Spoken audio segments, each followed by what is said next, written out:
Assalamualaikum warahmatullahi wabarakatuh. Selamat pagi, selamat bertemu kembali saudara. Hadir saya Ika Merdeka Sari menyapa Anda kembali untuk program acara talk show yang pasti pagi ini kita kembali mengulas informasi yang bagi saya ini penting sekali, penting untuk Anda simak, dan informasi yang akan kami sampaikan tentunya bermanfaat buat Bapak Ibu yang mungkin tahun ini menantikan seperti apa sih kebijakan untuk tahun ajaran baru, berikut pula dengan PPDB online yang memang sebenarnya sudah dilaksanakan beberapa tahun terakhir. Tapi yang menjadi sorotan dan mengemuka itu adalah apakah sudah bisa bersekolah, ke sekolahnya langsung dalam artian seperti itu.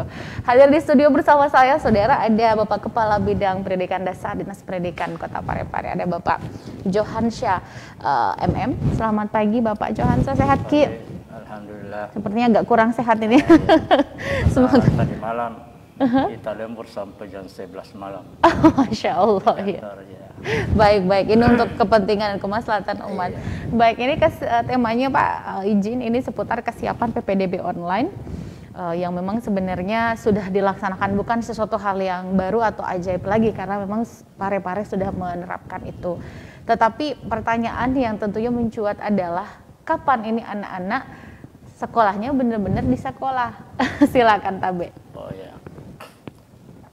Kalau mengenai tatap muka terbatas ini, sebenarnya kalau menurut Pak Menteri itu kan kita memulai tahun ajaran baru ini. Itu menurut Pak Menteri Pendidikan dan Kebudayaan. Sebenarnya Januari yang lalu sebenarnya sudah ada izin dari Pak Menteri. Baik. Bisa melakukan tatap muka.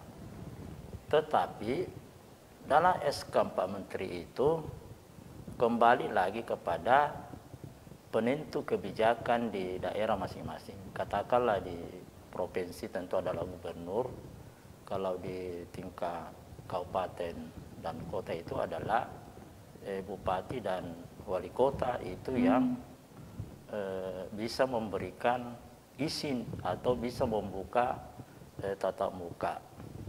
Nah, kita di Dinas Pendidikan Kota Parepare ini sebenarnya kalau menurut data yang kita minta dari sekolah dan orang tua siswa itu sebenarnya sudah melebihi dari 85% kesiapan kita, kesiapan sekolah. Karena sekarang juga ini masyarakat boleh dikata setiap hari bertanya ke Dinas Pendidikan, apakah melalui langsung bertanya atau melalui telepon, kapan ini dibuka tatap muka ini? Iya. Ini sudah masyarakat ini banyak sekali bertanya. Masyarakat lagi tidak sabar lagi untuk menantikan tatap muka ini. Nah, di dalam kesiapan tatap muka ini ada beberapa yang harus kita persiapkan. Ada persiapan fisik, ada non fisik. Nah, kesiapan fisik kita ini tadi saya katakan adalah sudah 85% ke atas. Seperti apa itu yang fisiknya harus kita siapkan di sekolah? Adalah katakanlah cuci tangan di setiap kelas. Kita sudah perintahkan kepada pihak sekolah untuk menyiapkan persiapan itu. Ya. Setiap kelas, di depan kelas ada cuci tangan yang mengalir. Ada sabun yang sudah disiapkan di situ. Itu sudah siap di sekolah. Kemudian mana lagi yang lain adalah masker cadangan. Kita sudah sampaikan bahwa sekolah harus mempersiapkan masker cadangan. Kenapa? Jangan sampai ada siswa kita yang lupa bawa masker atau putus talinya maskernya atau apalah, maka sekolah langsung memberikan masker itu. Kemudian ada semprot di dalam ruangan atau lingkungan sekolah harus juga sudah disiapkan itu semua. Desinfektan ya? Iya, nah itu sudah siap sebenarnya di sekolah. Sudah siapkan semua itu. Itu yang sangat penting itu. Ya. Kemudian ada pengukur suhu, sudah siap juga itu. Jadi sebenarnya kita tinggal menunggu perintah dari pimpinan. Ini kalau kesiapan di sekolah, insya Allah itu sudah siap 85%. Itu tentang fisiknya tadi. Non fisiknya itu kan harus dibuatkan SOP-nya. Ya. Nanti ini kan dikatakan 50% yang hadir.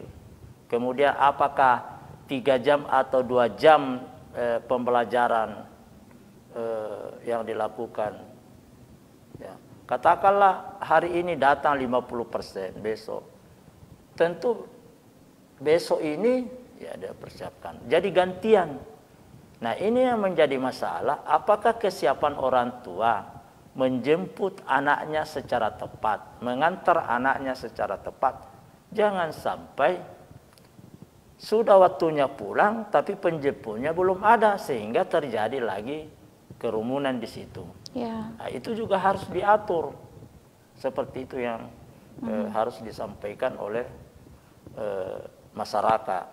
Jadi pada dasarnya ini ya kita sudah siap. Dan saya ini dalam waktu dekat ini kita akan turun ke sekolah-sekolah untuk cek langsung itu kebutuhan-kebutuhan yang dibutuhkan dalam persiapan tatap muka ke depannya ini. Oke. Jadi pada prinsipnya adalah sekolah mulai dari ini untuk SD SMP, Pak. Iya. SD SMP di seluruh wilayah Kota Parepare sebenarnya sudah siap. Sudah sangat siap dengan dilaksanakannya sekolah offline seperti itu. Tapi mungkin untuk PPDB ini sendiri mungkin Pak, karena kan masih ada beberapa masyarakat yang begini Pak, saya sederhanakan sedikit, masih banyak orang tua yang kayaknya tidak afdol rasanya meskipun sudah online tetap saja ke sekolah, kan masih kan gitu. Ini masih terbawa budaya-budaya kemarin kan. Jadi meskipun sudah online tertera dengan sangat jelas di portal sekolah masing-masing, tetapi tidak sedikit orang tua yang saya merasa lebih puas kalau ke sekolah bertanya langsung seperti itu. Mohon pencerahan, Tabe, silakan.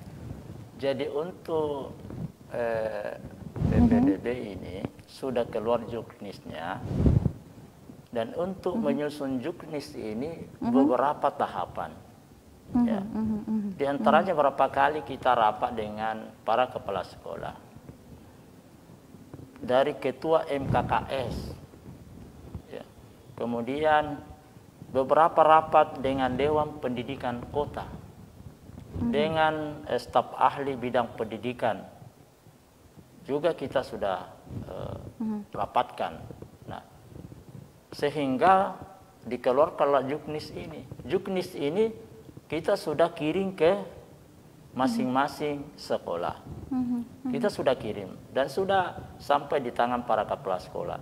Nah, kita lagi sebentar ini ada surat perintah untuk disampaikan kepada kepala sekolah untuk menyampaikan anak didik kita yang mau mendaftar di SMP itu akan menyampaikan zona-zonanya. Jadi itu sebentar kita sudah sampaikan ke situ. Nah, di dalam penerimaan peserta didik baru ini menurut Kemendikbud nomor 1 2021 ini ada 3 ya. Di antaranya adalah ada zonasi. Zonasi itu di situ diatur, dikatakan paling sedikit 50% kalau untuk SMP. Kalau untuk SD kan katakan 70%. Yang kedua ada kan namanya afirmasi. Itu hanya 15%. Apa itu afirmasi? Adalah anak-anak kita yang orang tuanya belum beruntung, katakanlah kurang mampu, itu diakomodir 15%. Kemudian ada perpindahan orang tua, itu 5%. Katakanlah dia pegawai bank di Makassar, dia pindah di Parepare, atau tentara atau polisi dan sebagainya, itu diakomodir hanya 5%. Ya. Kemudian sisanya itu adalah jalur prestasi. Nah, ini yang jalur prestasi yang saya sangat tekankan di sini. Karena ini di Juknis sini adalah dikatakan adalah sonasi itu adalah 80%. 80%. Ya. Ini yang di Juknis. Nah, masyarakat perlu tahu bahwa tujuan daripada sonasi ini adalah pemerataan siswa di setiap sekolah. Betul. Ya. Yang kedua, pemerataan kualitas atau kompetensi guru. Jangan hanya dikatakan bahwa ya sekolah A bagus di sana. Unggulan. Iya. Ya. Nah, sekarang ini sudah tidak ada lagi namanya unggulan. Sudah ditiadakan oleh pemerintah. Ini sonasi supaya ini pemerataan. Nah, apakah dikatakan untuk jalur prestasi dihalangi? Tidak. Silahkan katakanlah orang bilalangnya menganggap dirinya bahwa saya ini berprestasi, maka saya bisa bersaing di SMP 2 atau SMP 1. Boleh. Silakan. Tetapi konsekuensinya adalah apabila tidak lolos di jalur prestasi tadi, otomatis tidak bisa lagi diterima di sonanya. Katakanlah di SMP 7, tidak bisa. Karena itulah konsekuensinya. Dia menganggap dirinya bahwa saya hebat, saya bisa bersaing. Nah, ketika dia mendaftar, ya untung kalau dia lulus. Tetapi kalau dia tidak, maka di dalam Juknis itu tidak bisa lagi kembali ke sonanya. Jadi dia otomatis dia berada di swasta. Ini masyarakat perlu tahu. Karena rancu memang kalau katakanlah dia ramai-ramai untuk jalur prestasi. Karena kalau tidak lulus kembali jika di sonata. Nah, ini kan tahun lalu yang seperti itu. Iya.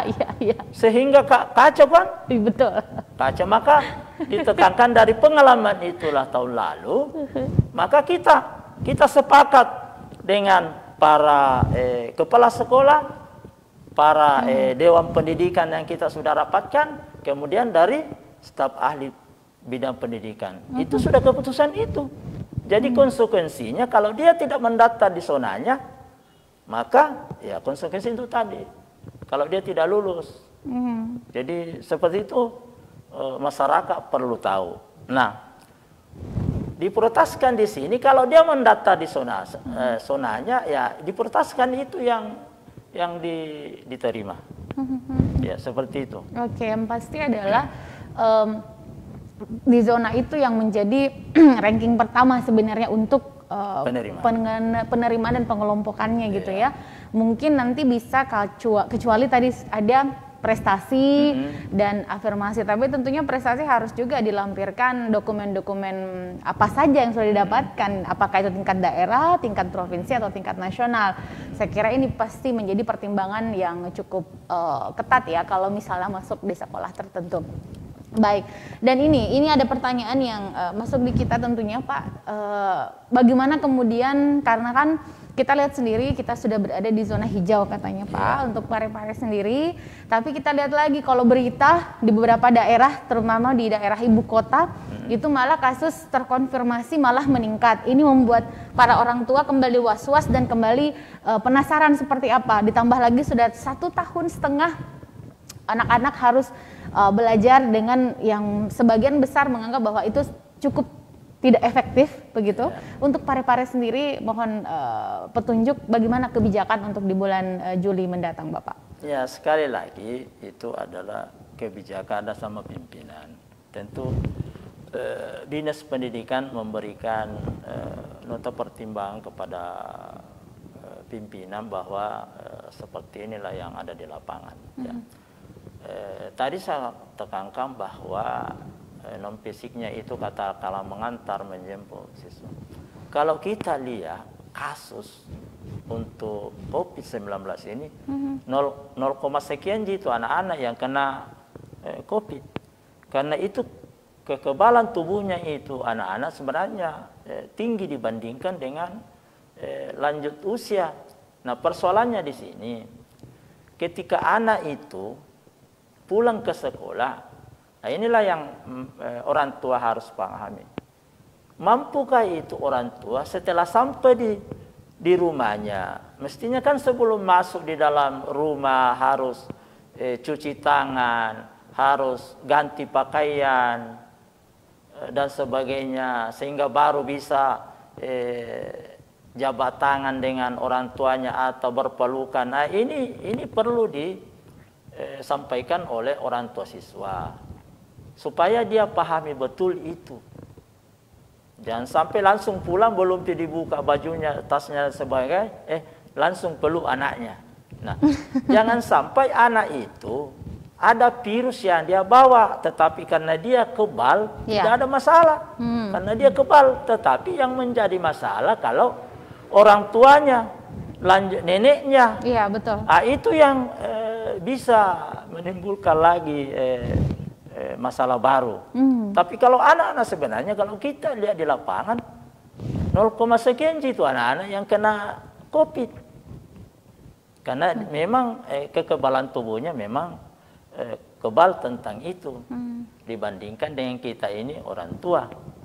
Saya kira begitu untuk sementara. Oke, baik. Jadi intinya bagaimana kemudian kita melihat bagaimana perkembangan ke depan. Tentunya pemerintah juga sudah melakukan banyak pertimbangan yang cukup panjang, dan pastinya juga ada hal-hal yang harus difikirkan secara matang. Ini karena akan sangat disayangkan jikalau sudah dilakukan, sudah dibuka, kemudian ternyata banyak klaster-klaster baru dan tentu menjadi bukan lagi second wave tapi malah third wave gitu, gelombang ketiga yang memang bukan wacana, bukan sekedar narasi. Kita lihat sendiri di India, gelombang yang datang yang berikutnya jauh lebih jauh lebih mengenaskan gitu dibanding sebelumnya. Tapi saya kira ini tidak membuat kita takut, tapi bagaimana kita cari masalah, kita cari solusi dan memecahkan masalah yang ada. Kita jeda dulu Pak Kabid, izin. Saudara tetaplah bersama kami, saya dan juga Bapak Johansa masih akan segera kembali di TV Peduli.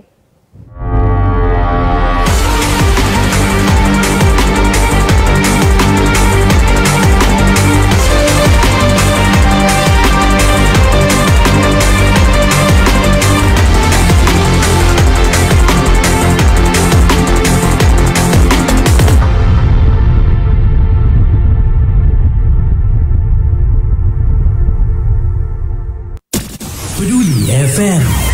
Pendengar, mari kenalan lebih dekat dengan kami. Klik tombol like di Facebook fanpage Radio Peduli 96,9 FM dan live streaming di rpp.pareparekota.go.id, atau dengarkan kita juga melalui aplikasi RDio. Download aplikasinya di Play Store secara gratis. On your radio, on your mobile, and online. Your number one hit music station 96.9 Radio Peduli FM.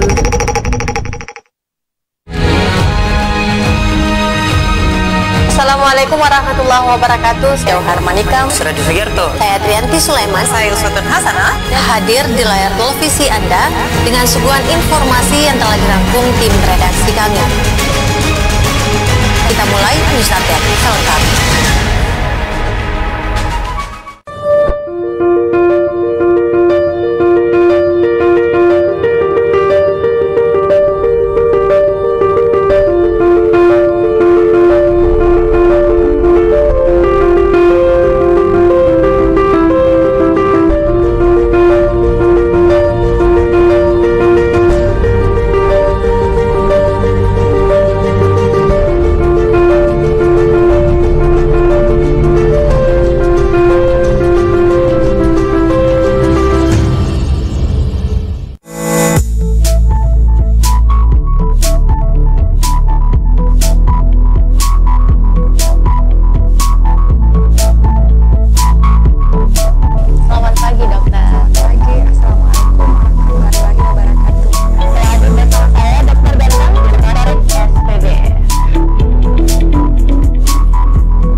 Baik, saudara pemirsa, Anda masih bersama kami dan di segmen kedua ini penting untuk kita ketahui bersama seputar zona itu sendiri, sehingga mungkin dengan informasi akan disampaikan Pak Kabid nantinya kita jauh sudah bisa sudah ada gambaran di mana kira-kira anak saya ini.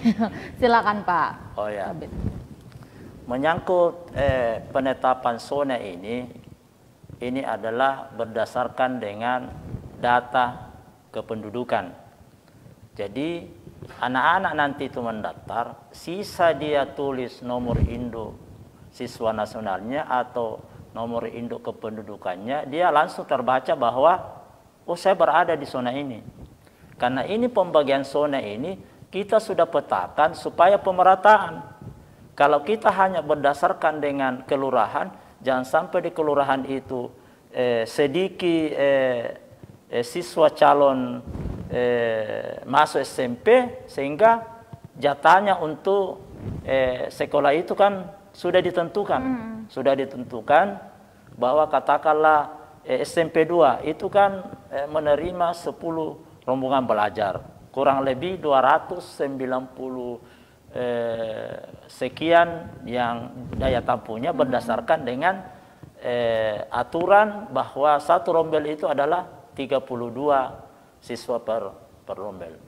Nah, untuk zona ini masyarakat perlu tahu bahwa untuk SMP Negeri 1 Parepare zonanya adalah Kelurahan Malusetasi, Kelurahan Ujung Bulu, Kelurahan Labukang, Kelurahan Lapade, RW 1 dan RW 2. Jadi itu zonanya SMP 1. Kemudian untuk zona SMP 2, Kelurahan Ujung Lara, Kelurahan Lakasi, Kelurahan Bukit Indah, RW 1 dan RW 2, RW 3, RW 4, RW 5, RW 6, RW 7 dan RW 11. Kelurahan Watan Soreang, RW 1, RW 2, RW 3. Itu zonanya SMP Negeri 2. Kemudian untuk SMP Negeri 3 Parepare, Kelurahan Bumi Harapan, yaitu RW 4, Kelurahan Sumpah Minangai, Kelurahan Capak Galung. Untuk SMP Negeri 4, yaitu Kelurahan Lapade, RW 3, RW 4, RW 5, RW 6, RW 7, RW 8, RW 9, dan RW 10. Juga masuk sebagian di Kelurahan Lompoe, yaitu masuk di RW 9. Nah, itu. Kemudian Kelurahan Galung Maluang, RW 4 dan RW 8. Jadi dia menyeberang. Ya, karena berdasarkan dengan sebaran siswa yang tamat dan daya tampung sekolah. Kita sudah petakan dan sudah kita ketahui kalau ini mendaftar semua, maka akan sesuai target dengan daya tampungnya. Kemudian SMP 5 itu Kelurahan Lumpue, Kelurahan Bojok Baru, Kabupaten Baru. Nah, itu karena ada. Kemudian SMP 6 Kelurahan Bukit Harapan, yaitu RW 1, RW 2, RW 3, RW 8, RW 9. Kemudian Kelurahan Watan Soreang, RW 5 dan RW 6. Kemudian Kelurahan Telu Panua, Kabupaten Pindrang. Jadi ada sebagian itu yang berdekatan, ya masuk ke zona kita. Bisa dari untuk SMP Negeri 6 ya? Ya, untuk SMP. Nah, cuma itu nanti kalau katakanlah NIK-nya itu karena bukan NIK-nya di Parepare, maka Dinas Pendidikan fasilitasi kalau ada pendaftar di luar dari kota Parepare. Ya, karena biarpun bagaimana dia tulisnya situ tidak akan lanjut, maka harus kita bantu melalui manual di Dinas Pendidikan. Nah, itu nanti. Kemudian untuk SMP 7, ya tentu semua masuk di Kelurahan Lemoe. Untuk SMP 8, Kelurahan Lompoe, RW 1, RW 2, RW 3, RW 4, RW 5, RW 6. Dan juga Kelurahan Galung Maluang, RW 1, RW 2, RW 3, RW 6 dan 7. Untuk SMP 9, Kelurahan Kampung Baru, Kelurahan Tirosompa, Kelurahan Bumi Harapan RW 1 dan RW 2. SMP 10, Kelurahan Ujung Sabang, Kampung Baru, Kelurahan Ujung Baru. Untuk SMP 11, ya Kelurahan Lompo RW 7, RW 8. Kelurahan Bumi Harapan RW 3 dan RW 5. Untuk SMP 12, Kelurahan Bumi Harapan RW 4, RW 7, 6 dan sampai ke RW 10, Watan Sore RW 4. SMP 13, Kelurahan Watan Pacuki. Jadi itu. Oke. Jadi istilahnya sudah tercover beberapa kelurahan gitu ya. Oke, baik, kita jeda dulu izin saudara. Saya masih akan segera kembali selepas ini.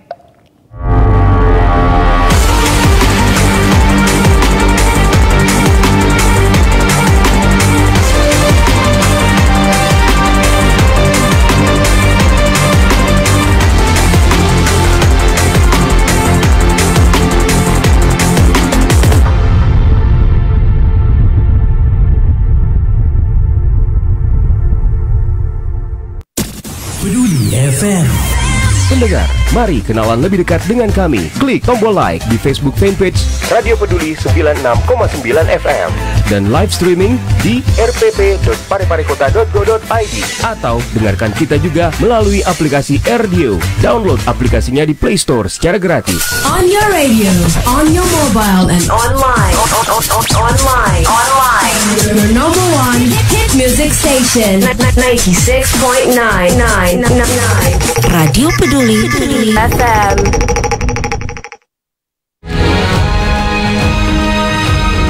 Assalamualaikum warahmatullahi wabarakatuh. Saya Harmanika, Suradi Sugiarto, saya Trianti Sulaiman, saya Uswatun Hasanah, hadir di layar televisi Anda dengan suguhan informasi yang telah dirangkum tim redaksi kami. Kita mulai news update selengkap.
Baik saudara pemirsa, Anda masih bersama kami dan ini adalah kesempatan yang baik untuk kita menyampaikan kembali kepada pemirsa di rumah seputar zonasi, afirmasi, prestasi untuk PPDB online tahun ini dan juga kebijakan tatap muka atau offline yang sudah dijelaskan di segmen sebelumnya. Tapi mungkin terakhir Bapak Kabid mungkin ada yang disampaikan kepada pemirsa, silahkan sebagai closing statement juga.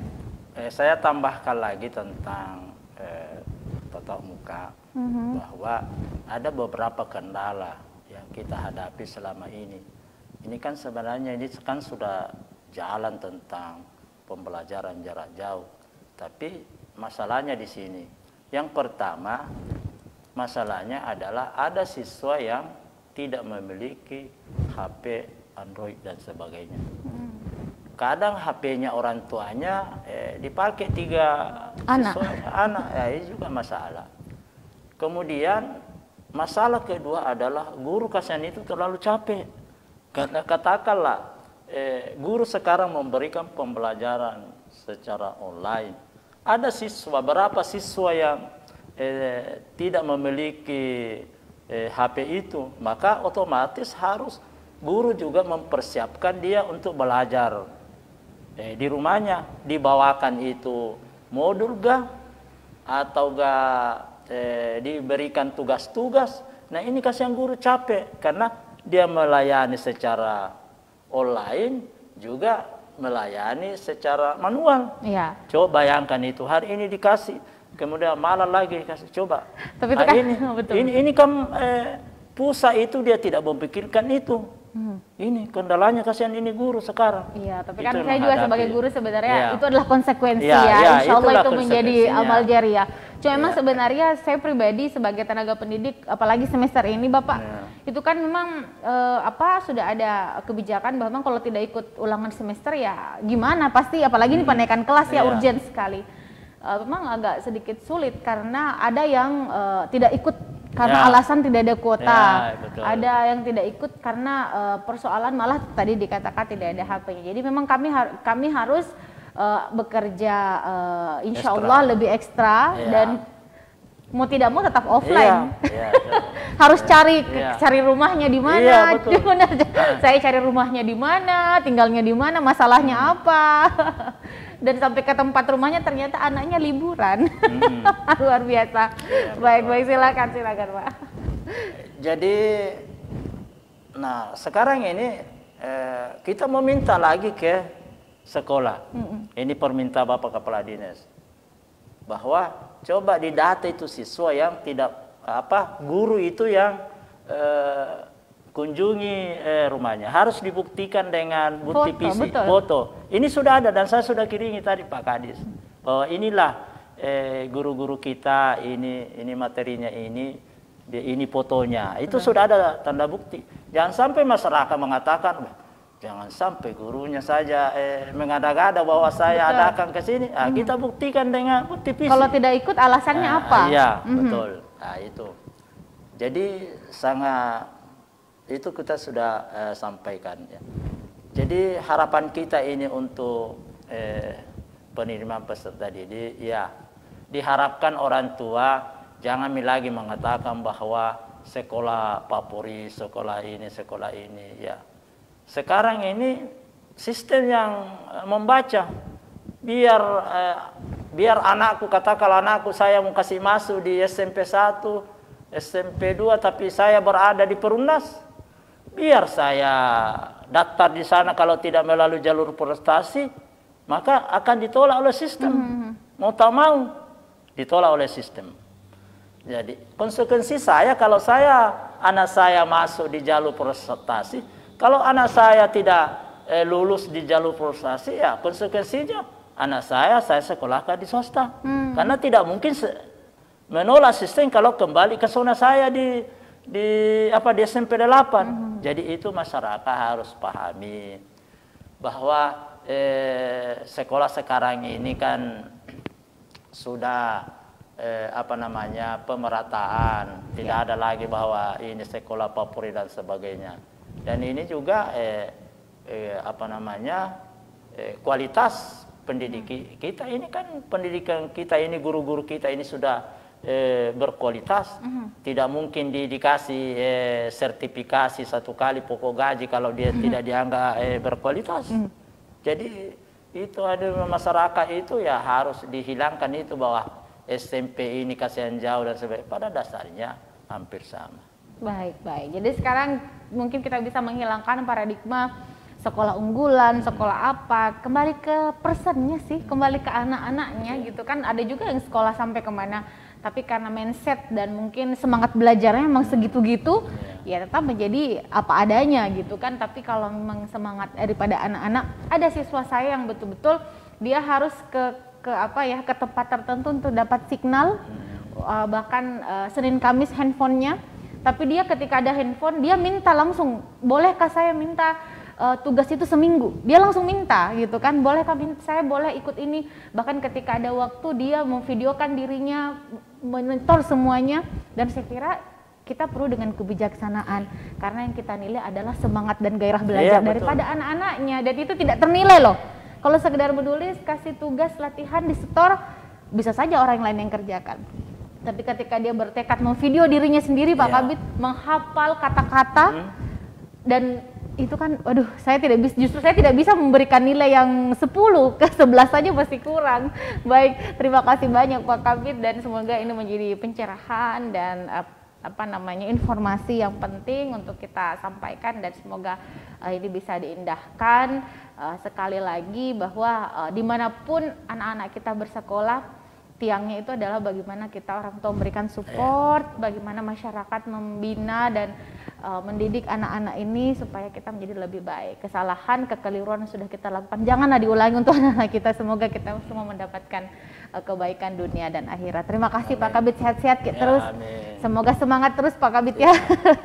Baik saudara, saya pamit mewakili teman-temanku bertugas. Ucapkan terima kasih. Assalamualaikum warahmatullahi wabarakatuh. Untuk anak-anakku sekalian, tetap semangat semesternya karena ini sedang semester ya, dan semoga mendapatkan nilai yang memuaskan. Sampai jumpa.